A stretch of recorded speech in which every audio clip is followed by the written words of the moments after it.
ነው ከናንተ ውስጥ አንድ ጓደኛችሁ ወላጅ እናትን አጣሎ ፎቶዋን መቅደድ አይደለም ማጨማደድ አይደለም ስም አጠራሯን ዝቅ አድርጎ ቢጠራ የሚታገስ ማን ነው? እሱ ካለ ልጅነቱ ያጠራጠራል።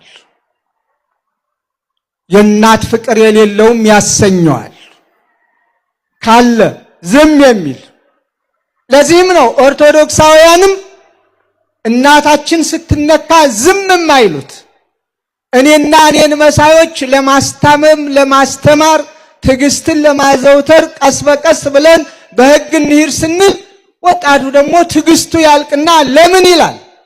ለምን አልክ አንለውም። እናቱ ናታ የተገሰጸች፣ የማይደፈር ነው የተደፈረው። ስለዚህ ለዚህ ልብ አድርጉ።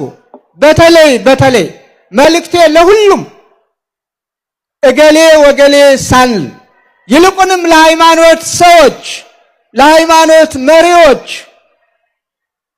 በልዩ ልዩ መንገድ ይችን ቤተክርስቲያን የሚያቃልሉ አማኞቻችሁን ለእናታችን ለቅድስት ቤተክርስቲያን ስም የሚሰጡ አማኞቻችሁን እኛ ቅዱስ ጳውሎስ እንደነገረን በቅዱስ መጽሐፍ የተሰቀለውን ክርስቶስን እየሰበክን እኛ የምናምነውን ከመወለዳችሁ በፊት የምናመልከውን ኢትዮጵያውያን ያመለኩትን ኢየሱስ ክርስቶስን በማቃለል ሌላ ስም የሚሰጡትን አማኞቻችሁን አዲስ አማኞች ሆነው ብቅ ያሉትን ፓስተሮቻችሁንም ጭምር አስታግሱልን፣ በቃ በሉልን።